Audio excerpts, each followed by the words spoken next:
In the last year, we've learned a couple of things, right, America? We've learned that working from home isn't all it's cracked up to be. The ashtray, and these matches, and the remote control, and the paddle ball.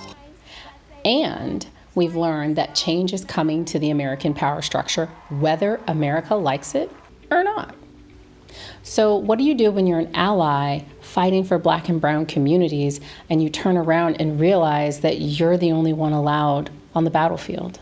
Enter not one, not two, but 3 local allies and activists who think they know the answer to that. And Heroscape is gonna be our freaking battlefield. Stick around.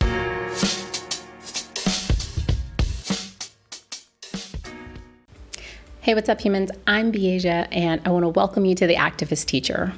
On this channel, I make all sorts of videos about local activism and ways that allies can also get involved so that we can all grow and learn together. Now let's get started. Heroscape is a land where valleys, rivers, high peaks, and marshland all meet to fight mighty foes like Subakna,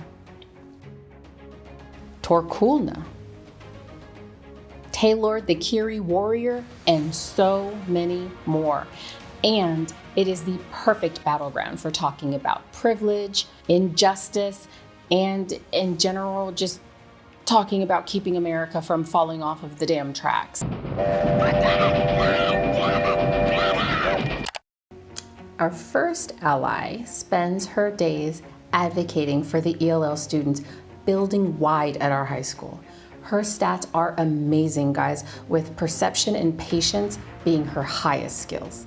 Let's listen as she talks about creating safe spaces for Black and brown girls at the high school level. It was during Ramadan, and they couldn't eat lunch in the cafeteria because it's Ramadan. And they came to my room just as a safe place to sit during their lunch block. And by the end, we had about 20 women of color in our group, lots of different religious backgrounds, ethnic backgrounds, first language backgrounds.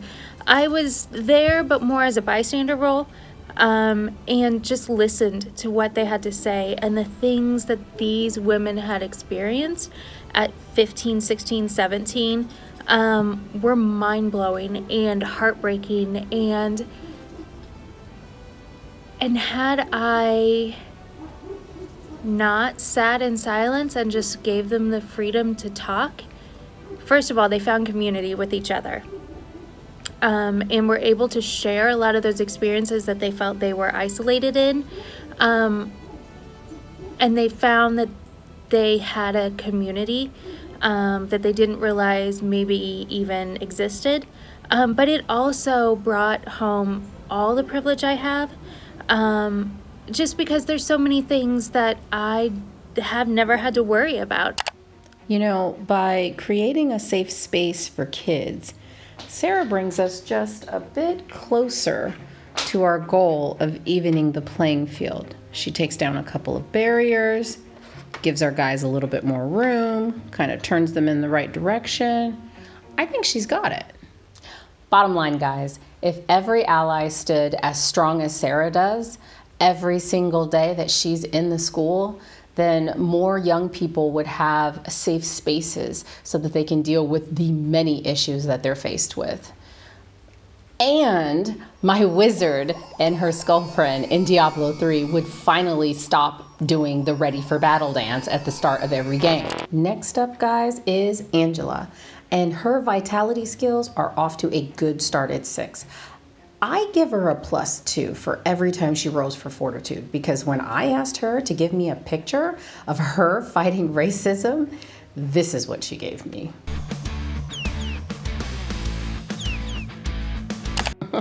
Here's Angela talking about how difficult it can actually be to be an ally.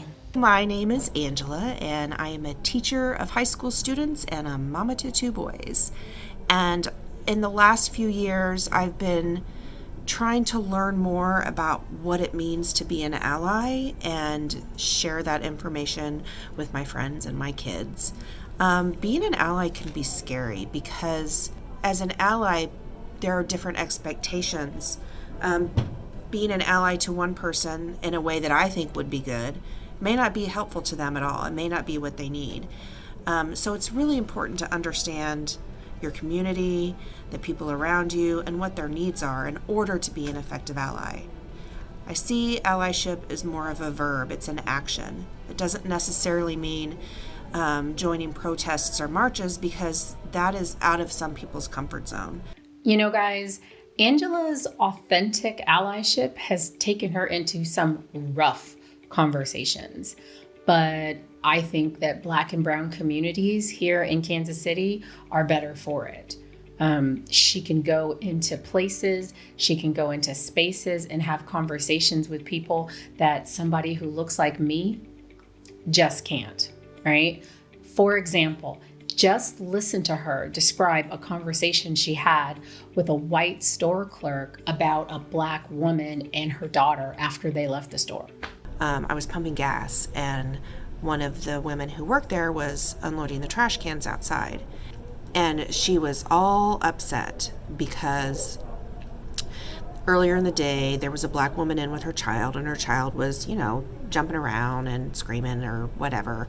And the lady who worked there they said to the kid, "Listen here, you little monkey, you need to stop, blah, blah, blah." The woman who worked there was complaining because she did not understand why the woman was so upset. She calls everyone monkey. So I stood there for a moment and I was listening, and I was like, do I take this up? Like, is this the time and place to have this conversation? I don't know this lady really. How is she gonna react to it? So I said, okay, so and I proceeded to talk to her about how the term monkey could be offensive to a Black woman, especially when referring to her child. And then the lady talked about, well, I don't know what this white privilege is. I mean, I haven't been privileged my whole life. And I understood where she was coming from. She clearly had a very difficult life. She was missing most of her teeth. It was just obvious that as far as what she considered to be privilege, she had not experienced. So then I took a moment and talked to her about the difference between just being privileged and what white privilege actually means. It wasn't aggressive. She didn't get super defensive. It was this one little opportunity that presented itself, and I really hesitated for a moment. I just didn't know if this was the time or place or what her reaction would be. But I went ahead and pulled the trigger, and I was lucky that it turned out like it did. She could have gotten really upset and aggravated with me, but she didn't, and you just don't know until you try.